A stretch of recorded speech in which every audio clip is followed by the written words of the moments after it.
Good morning students. हमारा chapter number 11 चल रहा है वर्क एंड एनर्जी। अभी तक हमने इस चैप्टर में स्टडी किया about kinetic energy and potential energy. As we know that mechanical energy is the combination of kinetic energy and potential energy. Kinetic energy क्या होती है कि किसी भी ऑब्जेक्ट के मोशन के कारण जो एनर्जी प्रोड्यूस होती है उसे हम काइनेटिक एनर्जी कहते हैं। और किसी भी ऑब्जेक्ट की पोजीशन के कारण जो एनर्जी क्रिएट होगी उसे हम पोटेंशियल एनर्जी कहते हैं। मींस जब ऑब्जेक्ट मोशन में होगा तो उसमें काइनेटिक एनर्जी प्रोड्यूस होगी, और जब ऑब्जेक्ट उसकी पोजीशन में होगा या उसके कंप्लीट कॉन्फिगरेशन में होगा वहां पर पोटेंशियल एनर्जी वर्क करती है। और ये दोनों एनर्जी जब ऐड होती है तो इसी को हम कांस्टेंट कहेंगे, या होगा ये हमारा मैकेनिकल एनर्जी। अब हम देखते हैं law of conservation of energy. Law of conservation of energy, ऊर्जा संरक्षण का नियम। ये ऊर्जा संरक्षण का नियम क्या कहता है? आप देखेंगे कभी भी हमारी जब एनर्जी एक फॉर्म से दूसरे फॉर्म में चेंज होती है तो इट रिमेन्स कांस्टेंट। ये क्या होती है? कांस्टेंट रहती है। एनर्जी का फॉर्म हम चेंज करेंगे लेकिन जो एनर्जी की वैल्यू है वो कैसी होती है? सेम होती है। मींस उसमें कोई भी चेंजेस नहीं होता है। बिकॉज क्योंकि हम देखते हैं जितनी एनर्जी वर्क करने के पहले थी उतनी एनर्जी वर्क करने के बाद में होगी। मींस हमारी एनर्जी क्या है? कांस्टेंट है। तो law of conservation of energy states that energy can only be converted from one form to another. ये law of conservation of energy क्या कहता है? ये कहता है कि एनर्जी को हम एक फॉर्म से दूसरे फॉर्म में चेंज कर सकते हैं।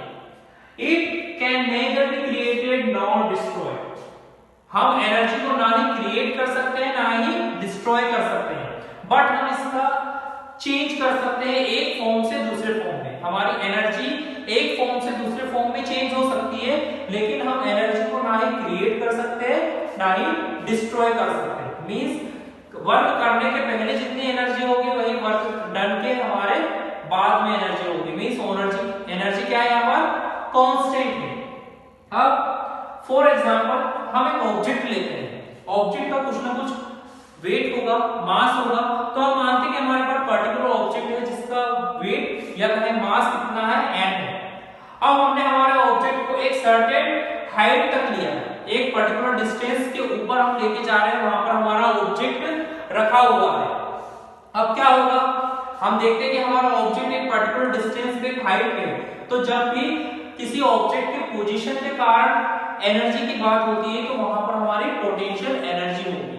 मींस इस समय या कहें यहाँ ऑब्जेक्ट इस सर्टेन डिस्टेंस पे सर्टेन हाइट पर है तो यहाँ पर जो एनर्जी स्टोर होगी वो पोटेंशियल एनर्जी होगी। मींस यहाँ पर ऑब्जेक्ट की जो वेलोसिटी है वो कितनी होगी? जीरो होगी। वेलोसिटी क्या है हमारी? जीरो है। मींस यहाँ पर इस ऑब्जेक्ट की काइनेटिक एनर्जी जीरो होगी, लेकिन पोटेंशियल एनर्जी क्या होगी? मैक्सिमम होगी, क्योंकि ये सर्टेन हाइट पर है। और सर्टेन हाइट की जब हम बात करेंगे तो इस ऑब्जेक्ट के अंदर कौन सी एनर्जी स्टोर्ड है? पोटेंशियल एनर्जी स्टोर्ड है। अब हम देखते हैं कि जैसे ही हम फ्री फॉल की बात करते हैं, इससे पहले भी हमने स्टडी किया है फ्री फॉल। जब हम हमारे अर्थ की ग्रेविटेशन में किसी ऑब्जेक्ट को पास करते हैं तो ऑटोमेटिकली हमारे अर्थ सरफेस को टच करने लगता है, अर्थ सरफेस की ओर जाने लगता है। मींस ये अर्थ सरफेस की ओर जाएगा तो इसके अंदर कौन सी एनर्जी प्रोड्यूस होगी? वेलोसिटी प्रोड्यूस होगी।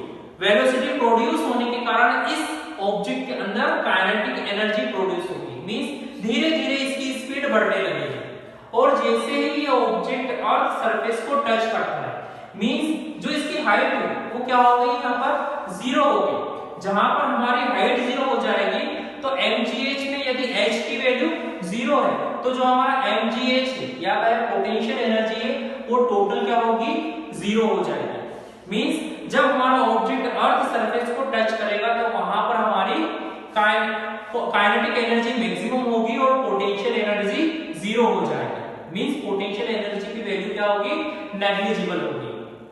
तो हम देखते हैं कि जो हमारी पोटेंशियल एनर्जी है और काइनेटिक एनर्जी है उनका सम क्या होता है? कांस्टेंट होता है। यदि हमारा ऑब्जेक्ट सर्टेन हाइट पर है तो वहां पर हमारी काइनेटिक एनर्जी की वैल्यू 0 होगी, पोटेंशियल एनर्जी मैक्सिमम होगी।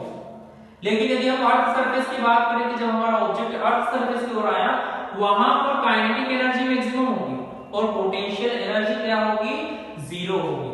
तो यही law of conservation of energy, law of conservation of energy क्या कहता है कि हम ना तो ऊर्जा को उत्पादन कर सकते हैं ना ऊर्जा को हम नष्ट कर सकते हैं, बस ऊर्जा का हम एक रूप से दूसरे रूप में रूपांतरण कर सकते हैं। Energy nether be created nor destroyed, हम ना तो एनर्जी को क्रिएट कर सकते हैं ना ही डिस्ट्रॉय कर सकते हैं, but energy can only be converted from one form to another, लेकिन हम इस ऊर्जा को एक रूप से दूसरे रूप में कन्वर्ट कर सकते हैं।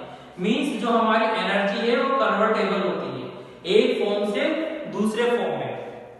फॉर एग्जांपल हम इलेक्ट्रिक एनर्जी की बात करते हैं, हमारे घरों में या हमारे डोमेस्टिक अप्लायंसेस में हम किसका यूज करते हैं, इलेक्ट्रिक एनर्जी का यूज करते हैं। तो वहां पर इलेक्ट्रिक सर्किट होता है जिसके अंदर इलेक्ट्रिक करंट फ्लो हो रहा है, तो इलेक्ट्रिक करंट भी क्या है, एनर्जी है। लेकिन जब इलेक्ट्रिक करंट सर्कुलेट होता है तो जिस मटेरियल में एनर्जी हमारी सर्कुलेट हो रही है, इलेक्ट्रिकल एनर्जी सर्कुलेट हो रही है, तो वहां पर धीरे धीरे क्या होने लगता है, हीटिंग इफेक्ट होने लगता है, वहां पर हीट प्रोड्यूस होने लगती है। अब इस करंट कंडक्टिंग मटेरियल में किसका फ्लो होने लगा है, हीट का फ्लो होने लगा है। तो हीट का फ्लो कैसे होगा, जब हम इलेक्ट्रिसिटी का फ्लो करेंगे तो इलेक्ट्रिसिटी फ्लो होने के कारण ही हमारे ऑब्जेक्ट में हीटिंग इफेक्ट प्रोड्यूस हो रहा है, हीट जनरेट हो रही है। मींस इलेक्ट्रिकल एनर्जी किसमें कन्वर्ट हुई है, हीटिंग एनर्जी में। तो यहाँ पर हमने क्या किया है, एनर्जी का वन फॉर्म से दूसरे फॉर्म में कन्वर्ट किया है। मींस ऊर्जा हमारी क्या होगी, एक फॉर्म से दूसरे फॉर्म में कन्वर्ट तो हो सकती है लेकिन हम उसे डिस्ट्रॉय नहीं कर सकते, वहां पर एनर्जी डिस्ट्रॉय नहीं हुई है, लेकिन हमारी इलेक्ट्रिकल एनर्जी किसमें कन्वर्ट हुई है, हीटिंग एनर्जी में, या कहें हीट एनर्जी में कन्वर्ट हुई है। वहां पर हमारी एनर्जी इलेक्ट्रिकल एनर्जी ऊष्मा ऊर्जा में कन्वर्ट हो गई है। मींस लॉ ऑफ कंजर्वेशन क्या कहता है कि हम एनर्जी को एक फॉर्म से दूसरे फॉर्म में चेंज कर सकते हैं, लेकिन ना ही हम ऊर्जा को एनर्जी को क्रिएट कर सकते हैं ना ही हम डिस्ट्रॉय कर सकते हैं। मींस जब भी पोटेंशियल एनर्जी और काइनेटिक एनर्जी की बात होगी तो उनका सम हमेशा क्या होगा, कांस्टेंट होगा। नेक्स्ट क्लास में हम देखेंगे रेट ऑफ डूइंग वर्क, कि रेट ऑफ डूइंग वर्क क्या होता है।